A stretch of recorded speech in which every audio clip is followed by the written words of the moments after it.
우리 교재 124페이지. 근로소득세를 우리가 쭉 정리했고, 근로소득세 중에서 비과세되는 부분, 중요한 시험에 자주 나오는 부분을 여러분 정리했습니다. 자, 그러면은 다음 페이지 보시면 124페이지 맨 앞에 근로소득으로 보지 않는 것이 있습니다. 우리가 이제 여러 가지 각종 수당들 전부 근로소득으로 보지 않습니까? 그런데 경조금의 경우에 사회통념상 타당하다고 인정되는 범위 내에서의 경조금의 지급은 근로소득으로 보지 않아요. 그래서 회사에 경비로 처리해 주죠. 지급하는 회사에 복리후생비로 회계 처리를 하기 때문에 회계 처리해 줍니다. 그리고 소득자의 종업원의 근로소득으로는 보지 않는다 하는 거 알아두시기 바랍니다. 자, 그러면은 근로소득 금액은 어떻게 계산하느냐? 자, 우리가 앞에서 이거 한번 다시 정리를 해보면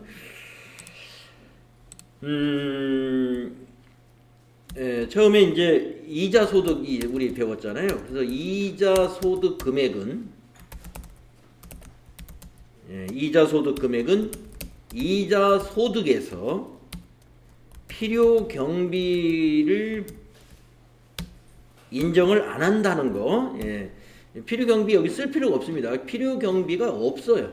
이자소득 금액은 이자소득과 같은 것이다.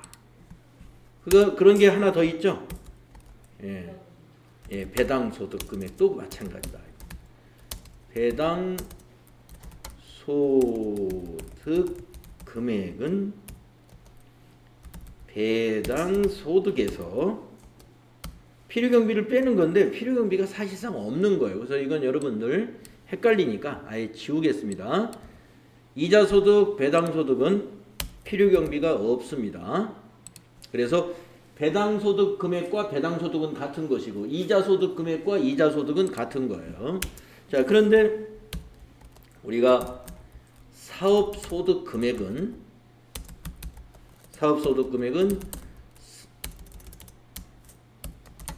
사업소득에서 필요경비, 회사가 이제 그 기장을 하잖아요. 장부를. 그 장부에 기장한 것을 필요경비를 인정을 하죠. 그래서 필요경비를 뺀 거를 우리가 사업소득 금액이라고 합니다. 그리고 근로소득 금액이란 무엇이냐? 근로소득에서 근로소득 공제를 해줍니다. 이게 이제 필요경비적인 성격이에요. 그런데 근로자들의 그 필요경비를 개인별로 다 정확히 산출하기는 너무 복잡하고 어려운 일이죠. 그렇기 때문에 근로소득 공제라고 하는 표를 만들어 가지고 일률적으로 해줍니다. 개인별로 경비를 내가 근로소득을 하기 위해서 얼마만큼의 비용이 들어갔다. 교통비가 얼마 들어가고 뭐 이런 것들이 얼마 들어갔다 하는 것들을 개인별로 산출하기 어려우니까 근로소득 공제를 해줍니다. 그래서 여기 근로소득 공제, 이것은 필요경비적인 성격이다. 이렇게 알아두시면 되겠습니다.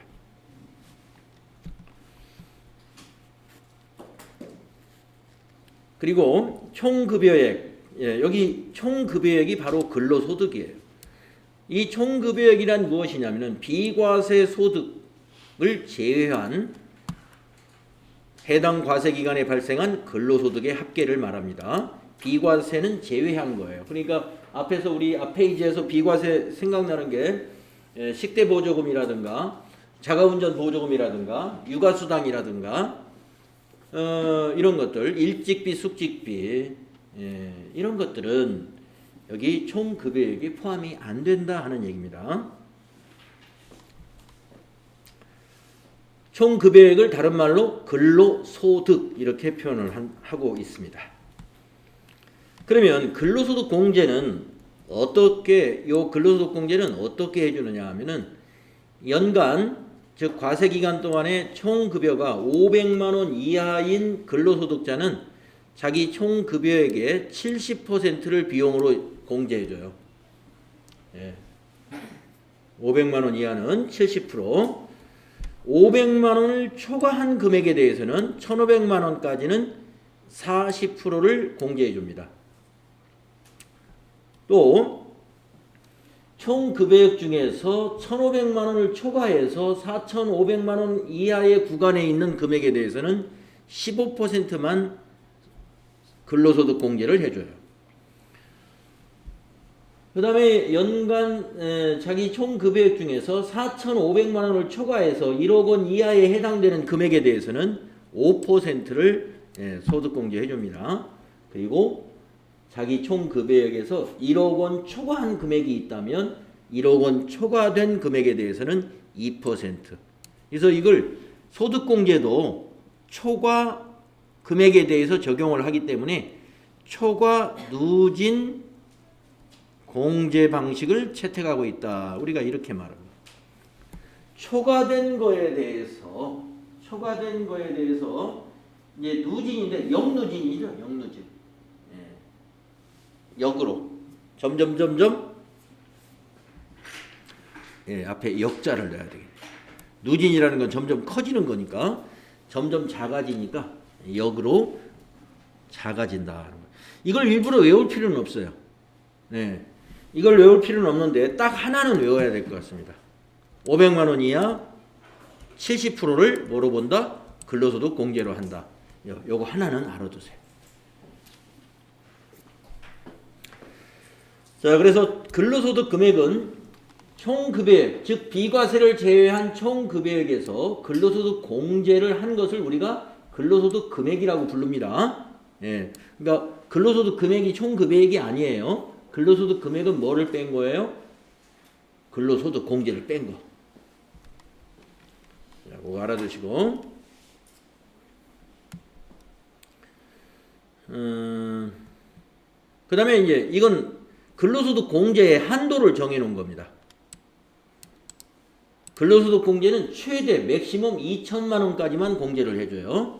2천만 원까지만. 그래서 공제액은 2천만 원을 초과하는 경우에는 2천만 원을 공제한다. 이 말은 뭐냐면은 이렇게 공제액을 계산했더니 공제액이 3천만 원이 만약에 나왔다면은 1천만 원 버려버리고 2천만 원까지만 공제를 해준다. 그래서 한도가 2천만 원이다. 자, 그 다음에 일용근로자에 대한 거 알아보겠습니다. 네, 일용근로자는 총급여액에서 하루에 15만 원을 이게 뭐냐면 소득공제 해주는 겁니다. 1일 15만 원. 일용근로자는 1일 15만 원 똑같아요.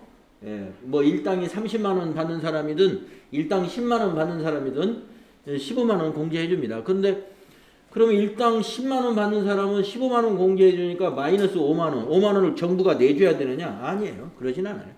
그러니까 15만 원 공제. 만약에 공제 금액이 적다 그러면 10만 원만 공제해 주는 거죠. 자, 근로소득의 수입 시기를 보겠습니다. 급여 근로를 제공한 날이 수입 시기고, 잉여금 처분에 의한 상여는 잉여금의 처분 결의를 수입 시기로 본다. 그래서 당의 법인들이 잉여금의 처분을 결의한 날은 보통 주주총회의 날입니다. 인정상여, 이거는 이제 법인세 세무조정을 하면서 법인세 세무조정하면서 이제 그 상여로 인정되는 그런 처분에 관한 것이죠. 그래서 이것은 상여금이기 때문에 급여나 성격이 같아요. 그래서 근로를 제공한 날, 인정상여도 근로를 제공한 날이 수입식이다. 주식 매수 선택권이라는 근로소득이 있었죠. 이거는 그 매수 선택권을 행사한 날을 수입시기로 본다. 자, 그러면 근로소득의 과세 방법을 다음 페이지에서 보겠습니다.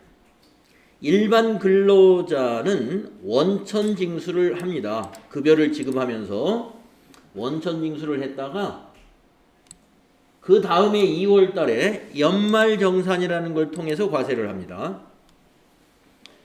자, 국내에서 거주자나 비거주자에게 근로소득을 지급하는 자는 근로소득세를 원천징수해야 한다. 그러니까 월급을 줄 때 원천징수, 세금을 징수해야 한다. 누가? 사업자가. 그 근로소득을 지급하는 자가 사업자죠. 일반 근로자의 급여 지급 시 간이세액표에 따라서 소득세를 원천징수하고 다음 연도 2월분 급여 시 정확하게 연말정산을 합니다. 다음 연도 2월 달에 연말정산을 하게 되죠. 그래서 근로소득만 있는 경우에는 연말정산이 사실상 종합소득 신고가 끝나는 것이죠. 근로소득만 있는 소득자의 경우는 연말정산으로 모든 게 끝나요. 2월 달에. 주의를 보겠습니다. 연말정산이란 매월 급여 지급 시 원천징수한 매월 급여 지급할 때는 간이 방식으로 세금을 계산합니다. 매월 급여 지급 시 원천징수한 근로소득세 합계액과 과세기간 1월 1일부터 12월 31일 동안의 근로소득을 종합해서 산출한 근로소득세를 대조하여 과부족을 정산하는 절차를 우리가 연말정산이라고 하죠. 정산한다 이 말은 정확히 한번 재계산을 한다 이런 말입니다.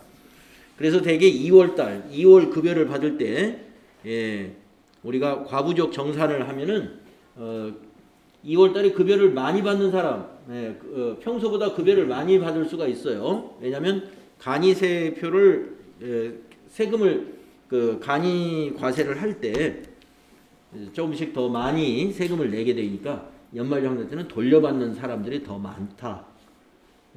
그럼 전부 다 돌려만 받느냐? 그렇지 않은 사람도 있죠. 그래서 더 납부를 해야 되는 사람도 있습니다. 자, 그리고 일용근로자라는 건 어떻게 되느냐? 일용근로자는 연말정산이라는 게 없습니다. 원천징수로서 모든 의무가 종결됩니다. 여기 나오죠? 일용근로자는 급여 지급 시 원천징수로서 납세 의무가 종결된다. 이거죠. 그래서 이건 무조건 분리과세한다. 이렇게 불러요. 무조건 분리과세한다. 자, 일용근로자의 과세 방법은 다음과 같다. 네, 일용근로자의 과세 방법. 네, 요거 꼭 알아두셔야 됩니다. 네, 이거 꼭 알아두셔야 돼요.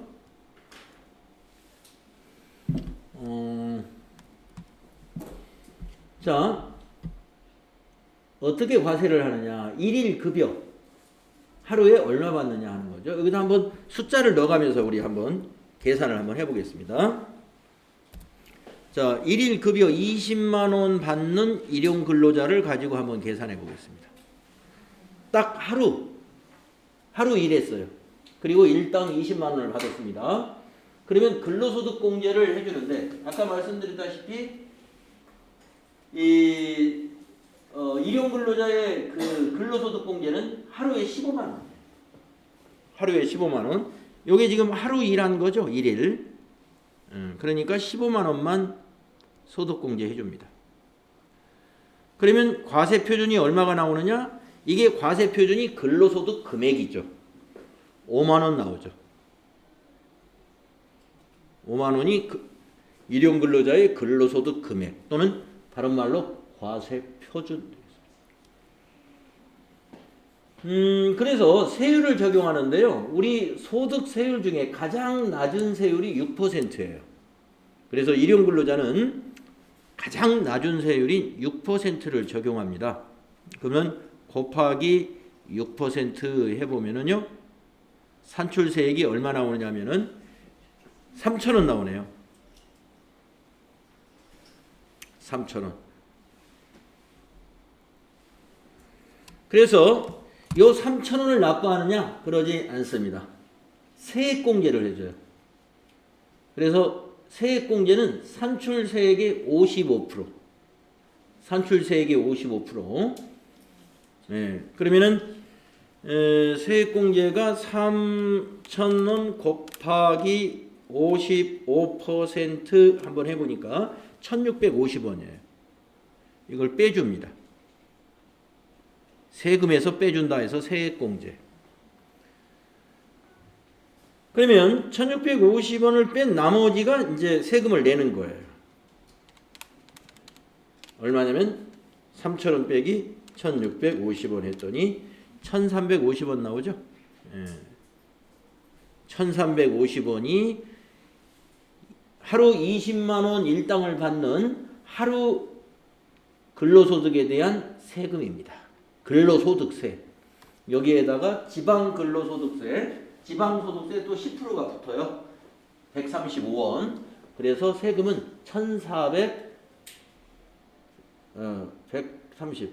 1485원이 되겠네요. 지방소득세 135원이 붙으니까. 그래서 여기까지만 우선 아시면 돼요. 우리 근로소득세 공부할 때는 지방소득세는 아예 안 하는 거예요. 지방소득세 뺀 여기까지만 우리가 산출을 하면 됩니다. 그러면 일당 15만 원이면 세금이 없는 거죠? 그렇죠. 네. 세금 낼 것이 없죠. 과세표준이 제로가 나오니까. 네. 과세표준이 제로 나오니까 일당 15만인 사람은 세금 낼 돈이 없습니다. 네. 그래서 이거 산출하는 것은요, 꼭 알아두셔야 됩니다. 시험에 잘 나옵니다. 일용근로자의 그 원천징수 하는 요령, 세율은 6%고 근로소득공제가 하루에 15만 원이고 세액공제가 무조건 55%딱 정해져 있어요.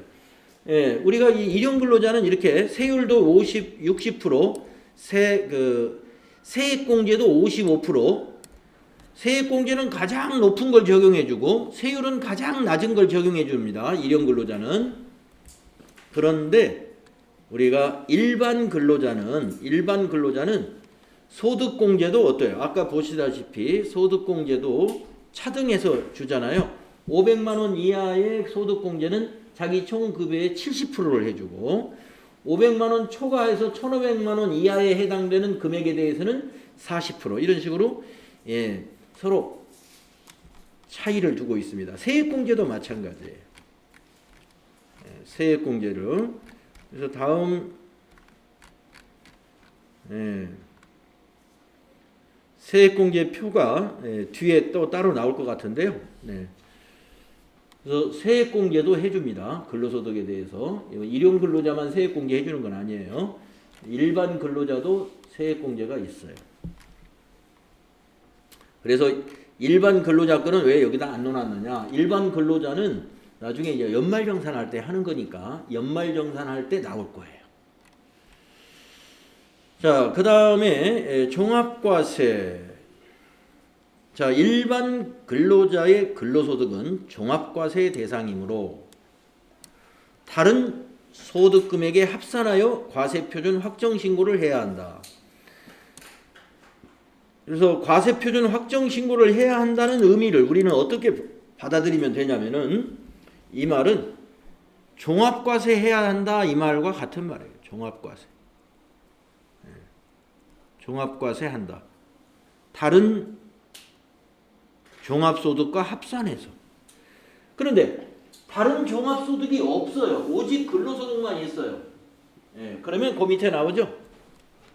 다만 근로소득 외에 다른 종합소득이 없으면 과세표준 확정신고를 하지 않는다.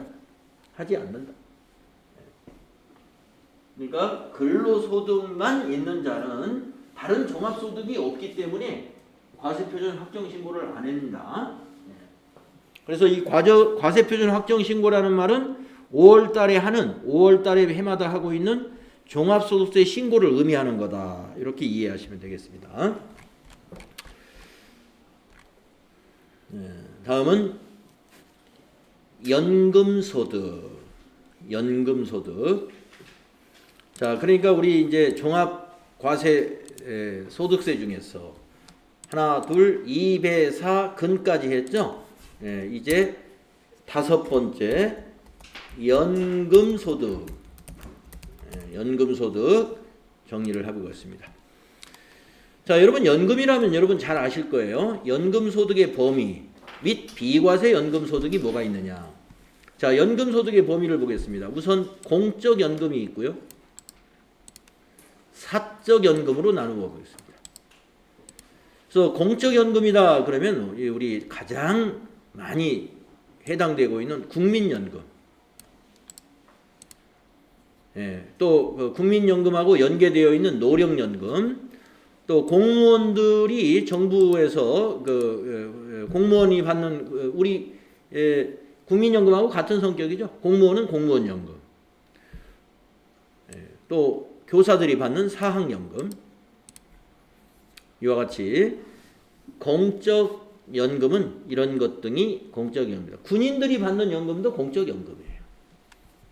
예, 군인은 크게 보면 공무원 안에 들어가는 거니까 공무원 연금, 사학연금, 국민연금. 또 연금 소득에는 사적 연금이 있죠. 예, 사적 연금, 소득세가 이연된 소득으로서 그 소득의 성격에도 불구하고 연금 계좌에서 연금 형태로 인출하는 경우의 연금이다. 예. 우리가 이제 그 퇴직연금 같은 거죠. 퇴직연금. 우리가 퇴직금을 받으면요, 퇴직소득으로 들어갑니다. 퇴직금을 받으면. 예. 그래서 그 퇴직금으로 받기 때문에 그거는 우리가 분류과세하죠. 종합과세를 안 해요. 그런데 퇴직금을 연금으로 받겠다고 이제 신청을 하면은 그 퇴직연금 회사에서 일시불로 안 주고 정해진 그 프로그램대로 연금을 지급할 수가 있어요. 그러면 어떻게 해요? 퇴직할 때 소득세를 떼지를 않죠. 연금으로 줘야 되니까. 그래서 이게 소득세가 이연된 소득이다 이런 표현을 하는 겁니다. 퇴직금을 일시불로 받으면 받는 날 우리가 이제 퇴직 그 소득세를 정산하게 되는데, 연금으로 돌린 것은 나중에 연금 소득을 지급할 때 과세를 해요. 연금 소득에서. 자, 그래서 우리가 사적 연금 하면은 퇴직보험연금 또는 퇴직연금, 그 외에 개인 연금 저축 같은 것이 있습니다. 이것을 사적 연금 소득 이렇게 분류를 합니다. 자, 그러면 비과세 연금 소득에 어떤 것이 있느냐? 공적 연금 중에서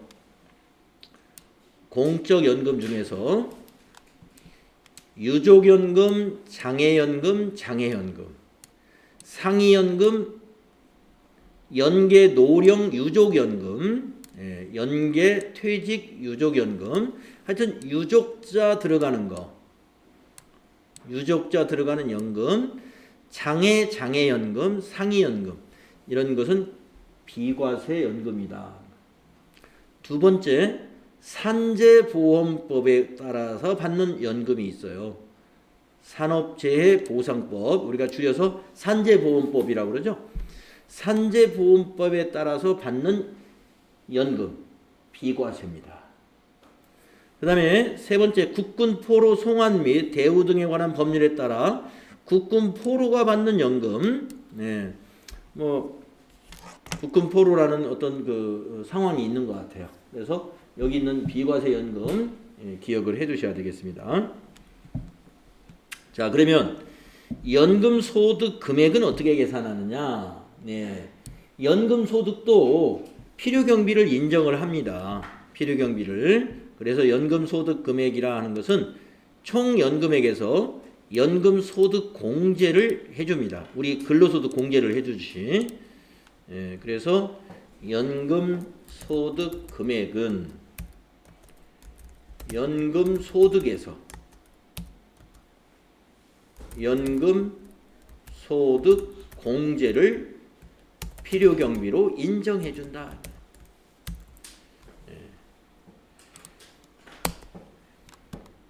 근로소득 공제처럼 표가 만들어져 있어요. 자, 그래서 여기에 있는 이 총 연금액이라는 것은 연금 소득을 가리키는 건데, 총 연금액이란 비과세 소득과 분리과세 소득을 제외한 해당 과세 기간에 발생한 연금 소득 합계액을 말하는 거예요. 비과세나 분리과세는 항상 여기에서 빠지는 겁니다. 자, 여기 주의해 보시면 이거 주의라기보다는 중요하다는 겁니다. 사적 연금이 연간 1,200만 원 이하일 경우에는 분리과세를 선택할 수 있다. 여기 분리과세 소득, 여기 총 연금액에서 분리과세 소득을 뺀다고 그랬잖아요. 그러면 사적 연금 자기가 받는 게 연간 1,200만 원 이하라면은 분리과세를 선택할 수 있다 이겁니다. 그러니까 연금 소득으로 안 볼 수 있다 이 말이죠. 원천징수하고 끝난다 이 말입니다. 종합과세 할 때 연금 소득 금액으로 보지 않을 수 있다. 자, 그러면 연금 소득 공제 여기 1,200만 원 잘 기억해 주시고 분리과세가 허용되는 금액은 1,200만 원 이하다 하는 거. 사적 연금이. 그러면 연금소득 공제는 어떻게 하는가 볼까요? 연금소득은 실제로 지출한 필요경비를 확인하기 어렵기 때문에 실제 필요경비를 공제하지 아니하고 연금소득 공제를 통해서 획일적으로 우리 근로소득 공제처럼 말이죠. 일정한 금액을 공제한다. 다만 이거는 한도를 900만 원으로 한다. 우리 근로소득 공제의 한도는 얼마였어요? 2천만 원이었죠? 예, 한도 2천만 원. 연금소득 공제는 최대 900만 원까지 해준다. 자, 350만 원 이하를 연금을 받았다. 예. 그러니까 한 달에 얼마 정도 되는가 한번 따져볼까요? 350만 원을 나누기 12달 한번 해볼게요. 예. 29만 1,000원, 약 한 30만 원 정도 되네요. 그러니까 한 30만 원 정도 이 연금 받는 사람은요. 낼 세금이 없어요. 왜냐하면 전부 비용으로 연금 소득 공제를 해준다 이겁니다. 여기 받은 거 350만 이하는 전부 공제해주고. 자, 350만 원을 초과했어요. 그래가지고 700만 원 이하. 700만 원 이하. 보통 우리 국민연금 받는 사람들이 거의 다 여기에 해당이 됩니다. 국민연금을 그렇게 평균 국민연금이 그렇게 많지 않아요. 현재 그 국민연금을 받고 있는 분들. 그래서 요 초과한 금액은 40%를 소득공제 해줘요. 그러면 지금 우리가 만약에 월 70만 원씩 국민연금을 받고 있다라고 하면 계산해 볼까요? 그럼 월 70만 원 곱하기 12달 하면은 1년에 840만 원 연금을 받는 사람입니다. 연간. 한 달에 70만 원이면. 그러면 이 사람의 소득공제는 어떻게 되느냐. 자, 350만 원에서 초과된 금액. 840만 원 빼기 350만 원. 350만 원까지는 전부 공제해버리니까 490만 원이 초과됐죠. 거기에다 곱하기 40%를 하면은 196만 원이에요. 그러면 소득공제가 아까 350만 원이니까 거기다 더하기 여기다가 350만 원을 더해주면은 546만 원이네요. 그러니까 840만 원에서 546만 원을 뺀 것이 연금 소득 금액이 되는 거죠. 빼기 840만 원.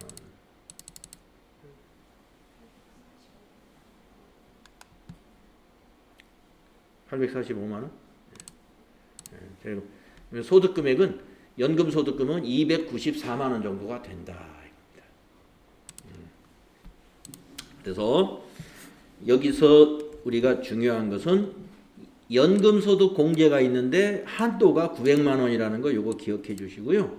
350만 원 이하는 총 연금 모두를 연금 소득 공제를 해준다 하는 거 알아두시면 되겠습니다.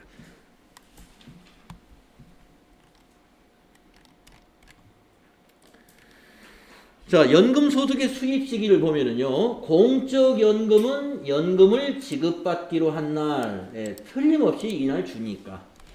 사적연금은 수령한 날, 연금을 수령한 날, 이렇게 좀 연금의 수입 시기를 달리하고 있습니다. 공적연금은 받기로 한 날, 사적연금은 수령한 날. 수입시키로 하고 있다. 네, 그래서 지금 연금소득까지 해서 하나, 둘, 셋, 2배사 근연. 예, 이제 마지막 하나 남았습니다. 기타 소득 하나 남았어요. 기타 소득.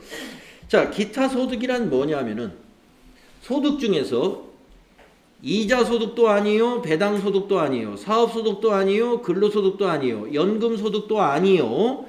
그 다음에 분류 과세하고 있는 퇴직 소득도 아니요, 양도 소득도 아닌 거. 예. 그러면 나머지는 다 기타 소득이에요. 그래서 굉장히 양이 많습니다. 기타 소득에는. 자, 그래서 기타 소득을 한번 열거해 보겠습니다. 표가 굉장히 길죠. 예.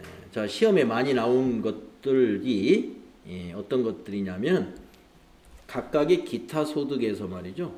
이 필요 경비가 굉장히 중요하게 다루어집니다. 왜냐하면 세금 계산을 하면 필요 경비를 빼야 되니까. 예, 필요 경비를 빼고 거기에다가 보통 기타 소득의 원천징수 세율은 20%예요. 20%. 그러니까 이 기타 소득 전체에다가 20%를 곱하는 게 아니라 기타 소득 금액. 그래서 여기서 이제 미리 공식을 써놓으면 기타 소득 금액에다가 과세를 하는 건데, 기타 소득 금액은 기타 소득에서 뭘 빼느냐? 필요 경비를 빼줍니다. 필요 경비.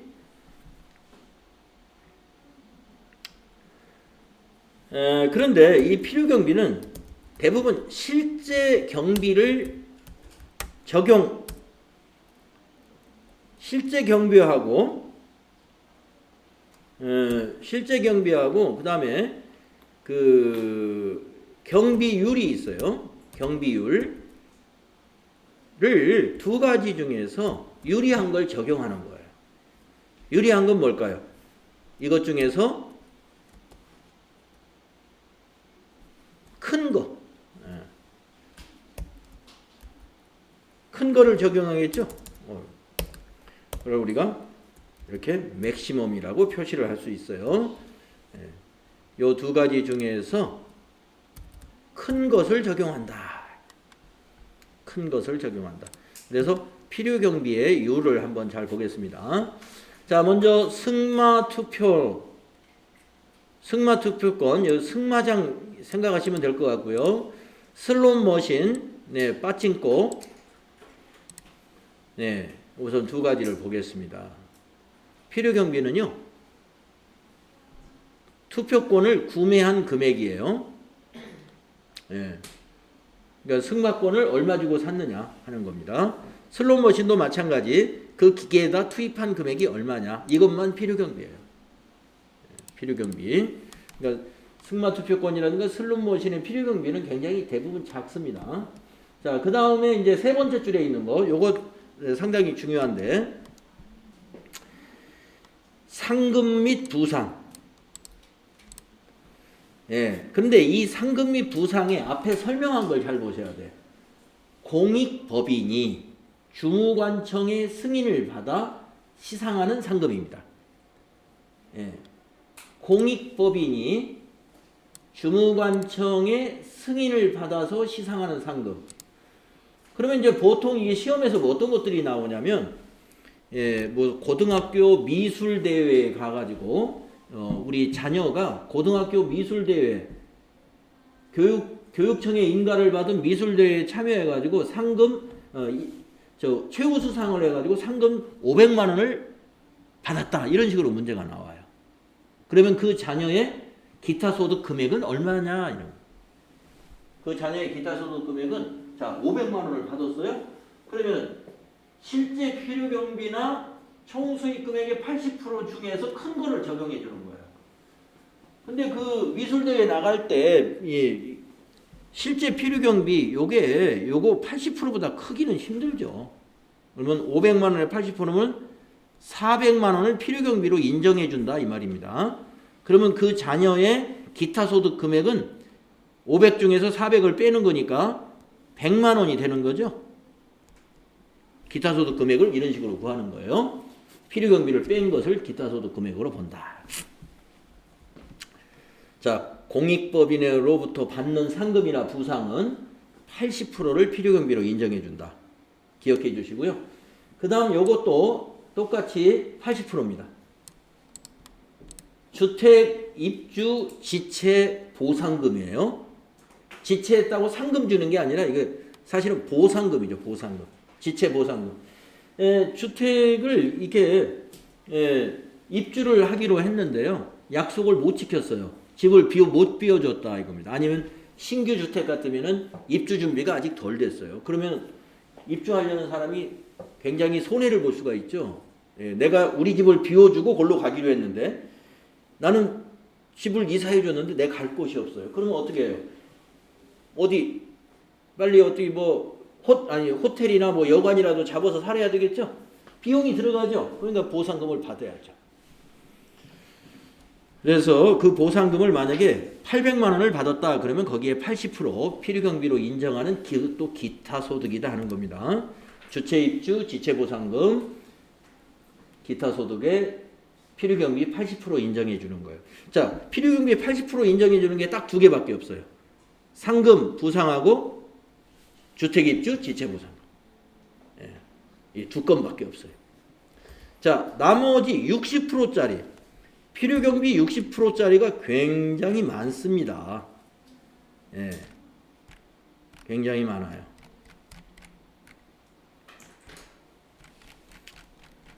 여기 지금 크게 보면 한 5가지밖에 없네요. 크게 보면 요 밑에 것까지 다. 자, 첫째, 무형자산을 양도하거나 대여하고 그 대가로 받는 금품. 근데 이게 기타 소득에 해당이 됩니다. 무형자산을 양도하거나 대여하고서 그 대가로 받는 금품, 기타 소득, 필요경비 60% 인정해 주고요. 공익사업과 관련하여 지역권, 지상권을 설정하거나 대여함으로써 발생하는 소득, 공익사업과 관련해서 지역권이나 지상권을 설정하거나 대여함으로써 받는 기타 소득 60%예요. 필요경비. 원작자의 원고료, 인쇄, 미술, 음악 또는 사진에 속하는 창작품을 대여하여 받는 대가 60%이고요. 통신 판매 중개를 하는 자를 통하여 물품 또는 장소를 대여하고 500만 원 이하의 사용료로서 받는 금품.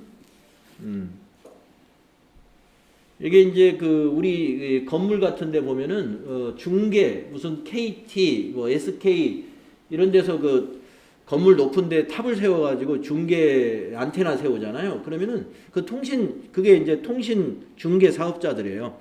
그 사람들이 그 장소를 빌린 대신에 그 건물주한테 돈을 줘요. 아니면 그 건물이 아니라 뭐 밭에다 만약에 세웠다. 그러면 그 밭 주인한테 돈을 줘야 되죠. 그게 그 밭 주인 그 소득 통신 중개업자로부터 받는 거 500만 원 이하의 사용료 기타 소득으로 본다 이겁니다. 그 다음에 인적 용역을 일시적으로 제공하여서 받는 대가, 고용관계 없이 다수인에게 강연을 하고 보는 강연료, 이게 시험에 제일 많이 나옵니다. 그런데 이 강연료라는 게 이 교육하고 이제 비슷하기 때문에 직업적으로 하는 사람이면 기타 소득이 아니에요. 우리 그 사업 소득 때 제가 이 말씀드렸죠. 제가 밖에 나가서 교육을 하고 받으면은 그것은 사업 소득이에요. 그래서 사업 소득 원천 징수를 하는 거고, 직업이 강사가 아닌 사람이 어쩌다가 한 번씩 초대를 받아서 가서 강연을 해요. 그건 자기는 사업자가 아니죠. 교육 서비스업을 하는 사람이 아니에요. 그런 사람이 가서 예를 들어서 직장인들, 은행원이라든가 무슨 변호사라든가 이렇게 다른 직업을 가지고 있는데 가서 교육을 하고 강연을 하고 강연료를 받았네요. 그것은 자기 직무하고 관련 없는 그 수입이잖아요. 그래서 기타 소득인 거예요. 60%입니다. 이게 시험에 가장 많이 나와요. 그 다음에 라디오, 텔레비전 등을 통하여 해설, 개몽 또는 연기의 심사, 이와 유사한 성질의 대가를 받는다. 이것도 만약에 탤런트라든가 전문 방송인들은 그건 사업자예요. 그래서 그건 사업소득이고 어쩌다가 한 번씩 가서 하는 거 기타 소득이죠. 변호사 등이 그 지식 또는 기능을 활용하여 보수 또는 그 밖의 대가를 받고 제공하는 영역인데 이것도 변호사 사업적으로 하면 사업소득입니다. 예, 그런데 변호사 사업적으로 하는 게 아니에요. 변호사지만은 개업을 하지 않았으면 사업자가 아니에요. 변호사 자격을 가지고 있지만 개업한 변호사는 사업소득, 개업하지 않은 변호사도 있죠. 변호사 자격증 가지고 직장생활을 하는 사람도 있단 말이죠. 그럴 때 자기 직장에서 일을 안 하고 다른 사람에게 어떤 그 변호사와 관련된 지식이나 기능을 활용해 가지고 제공을 해주고 대가를 받았어요. 그러면 그건 기타 소득으로 과세해야 된다. 고용관계없이 수당 또는 이와 유사한 성질의 대가를 받고 제공하는 이런 영역들. 그러니까 변호사만 해당되는 것이 아니라 뭐 세무사, 공인회계사도 다 마찬가지입니다. 세무사나 공인회계사를 개업을 했다면은 지식이나 기능을 제공해 주고서 돈을 받았다 그러면 사업소득이지만 세무사가 개업을 하지 않은 세무사예요. 세무사이면서 직장생활을 하는 세무사예요. 그런데 그 직장에서 봉급도 받지만 자기가 좀 주변에 고용관계 없이 그 사람에게 어떤 서비스를 지식을 제공해주고 돈을 받았어요. 기타 소득으로 신고해야 된다. 그 돈을 지급한 사람도 기타 소득으로 원천 징수를 해야 돼요. 이때 필요 경비는 전부 60%. 강연료, 변호사 이런 고용관계 없이 전문 서비스를 제공해주는 영역들 60% 필요 경비라는 거 잘 알아두시기 바랍니다. 자, 그 다음에 서화 골동품. 서화는 이제 오래된 우리 서화가 그림이죠, 그림. 골동품 여러분 뭔지 아실 거예요. 도자기 같은 거. 이 두 가지 중에서 큰 값을 적용하는데요. 총 수익 금액에서 곱하기 필요 경비가 별표로 나와 있어요. 90% 밑에 다음 페이지 보시면 1억 원 이하는 90%를 필요경비로 인정합니다. 1억 원을 초과한 거는 초과한 분에 대해서만 80%를 적용합니다. 1억 원까지는 90%, 1억 원 초과한 금액에 대해서는 80%를 필요경비로 해준다 이거죠. 우리가 지금 앞에서 입주 지체 보상금하고 그 다음에 공익기관의 상금 또는 상품 이것이 80%였죠. 그런데 이거는 90%까지 있으니까 이게 필요경비효율이 제일 높습니다. 이게 서화 골동품은 어떤 창작자의 창작 활동을 좀 돕기 위해서 이렇게 했는지 아니면 이 서화 골동품을 가지고 있는 사람들이 되게 부자들이잖아요. 그 부자들이 로비를 해서 이렇게 필요경비를 높게 설정했는지 모르겠어요. 두 가지 중에 하나겠죠. 창작 활동, 서화니까 이제 화가 이런 분들 화가가 그림을 그렸는데 거래가 안 되면은 이게 그림을 못 그리잖아요. 그래서 거래가 잘 일어나려면 어떻게 해야 돼요? 거래가 활발하려면 세금이 적어야 되잖아요. 세금이. 그래서 세금을 적게 부여하려면 어떻게 해요? 필요경비를 많이 인정을 해주는 거예요. 그리고 금액이 적더라도 보유기간이 10년 이상이면 무조건 90%. 금액이 크더라도. 그러니까 1억 원을 초과했을 경우에 80%지만은 그 서화나 골동품이 내가 보유한 지 10년이 넘었다 그러면 전부 다 1억 원 이하로 보고서 필요경비를 90% 인정한다 이 말 되겠습니다. 자, 자, 내용을 여기 별표 하나 있는데요. 양도가액이 6천만 원 이상인 것으로 양도일 현재 생존해 있는 국내 원작자의 작품은 여기서 제외한다. 그래서 필요 경비율에서 양도가액이 6천만 원 이상인 것 중에 지금 현재 생존해 있는 국내 원작자의 작품은 제외한다. 라는 조항이 있습니다. 자, 그 다음에 그 밑에는 이제 실제 필요경비만 적용하는 겁니다. 그래서 요거는 세금이 굉장히 센 거예요. 실제 필요경비만 적용하기 때문에 실제 필요경비라는 게 거의 없거나 있어도 아주 조금밖에 없는 것들이거든요. 예, 그래서 자, 어떠한 기타 소득들이 있는가 볼까요? 상금입니다. 상금, 현상금, 포상금, 보로금. 예. 그 공익법인이 주무관청의 승인을 받는 것은 여기에 해당 안 돼요. 그것을 제외한 거. 그 다음에 복권. 예, 복권. 이것은 아까 경마권하고 그 다음에 슬롯머신하고 같은 개념이에요. 실제 필요경비니까. 사행행위 등 규제, 처벌 특례법에서 규정하는 행위에서 참가하여 얻은 재산상의 이익. 아까 그런 그 경마권도 여기에 거의 해당이 되죠. 그래서 실제 필요경비만 인정을 하는 거고. 저작자 또는 실현자, 음반 제작자, 방송사업자 외로 외의 자각, 저작권이나 저작 인접권의 양도 또는 사용 후 대가로 받는 금품, 또 물품 또는 장소를 일시적으로 대여하고 사용료를 받는 금품, 재산권에 관한 알선 수수료 및 사례금, 기타 소득으로 보는 거고요. 유실물 습득 또는 매장물의 발견으로 인하여 보상금을 받았거나 새로 소유권을 취득하는 경우에 그 보상금이나 취득한 자산, 기타 소득으로 보는데 실제 필요경비만 인정하기 때문에 세금이 굉장히 많겠죠. 소유자가 없는 물건의 점유로 소유권을 취득하는 자산, 거주자, 비거주자 또는 법인의 특수법인이 그 특수관계로 인하여 그 거주자, 비거주자 또는 법인으로부터 받는 경제적 이익으로서 급여, 배당 또는 증여로 보지 아니하는 금품. 예. 급여로 받으면 근로소득이고 배당으로 받으면 배당소득인 거죠.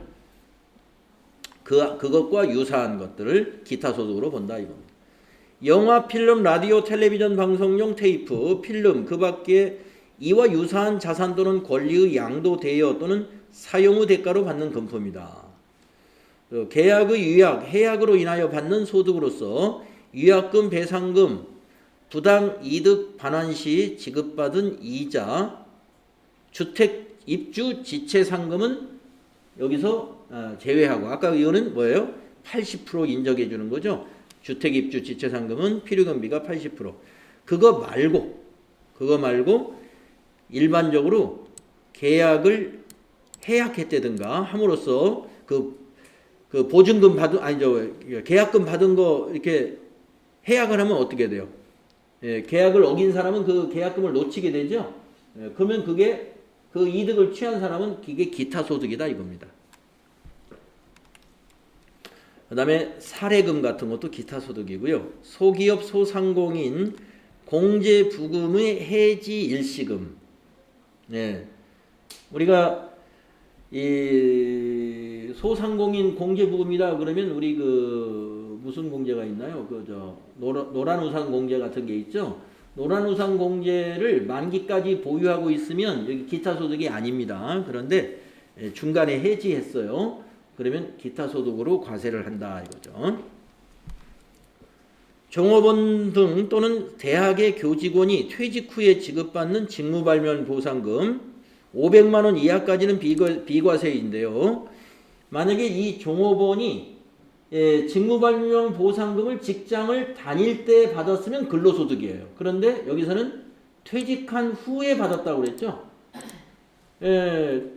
직장 다닐 때가 아니라 퇴사한 후에 받게 됐어요. 그것은 기타 소득으로 과세한다. 우리가 근로소득에서도 500만 원 이하의 그 직무발명 보상금은 비과세였잖아요. 기타 소득에도 마찬가지로 500만 원 이하이면 비과세. 퇴직 전에 부여받은 주택 매수 선택권을 퇴직 후에 행사하거나 고용관계 없이 주식 매수 선택권을 부여받아 이를 행사함으로써 얻는 이익은 기타소득. 만약에 퇴직 전에 부여받아가지고 직장에 다니면서 행사했으면 근로소득이죠.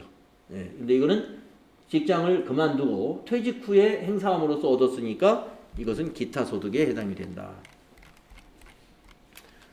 뇌물 알선 수배로 받은 금품, 이것도 기타소득이에요.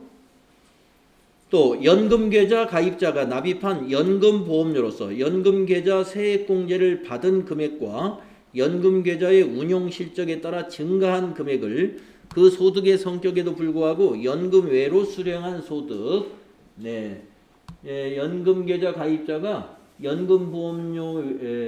연금보험료로서 연금계좌 세액공제를 받은 금액하고 연금계좌의 운용실적에 따라 증가된 금액을 그 소득의 성격에도 불구하고 연금 외에 수령한 소득이다. 예. 그러니까 우리가 이제 그 노란우산공제도 여기에 좀 해당이 됩니다. 노란우산공제에 가입을 하면은 소득공제를 해주잖아요. 소득공제. 그래서 뭐 연금계좌의 운용실적에 따라서 증가된 금액, 하여튼 그와 유사한 그런 성격인데 뭐 여기까지는 시험에 나오진 않아요. 그래서 여기에 실제 필요경비를 적용하는 경우까지 내용이 굉장히 많기 때문에 여러분 기타 소득에서는 우선 열거된 걸 정리하시고 다음 시간에 어디가 중요하냐면 여기를 잘 기억을 해둬야 돼요. 이 과세 방법. 그래서 우리 10분간 쉬었다가 기타 소득 과세 방법부터 알아보도록 하겠습니다.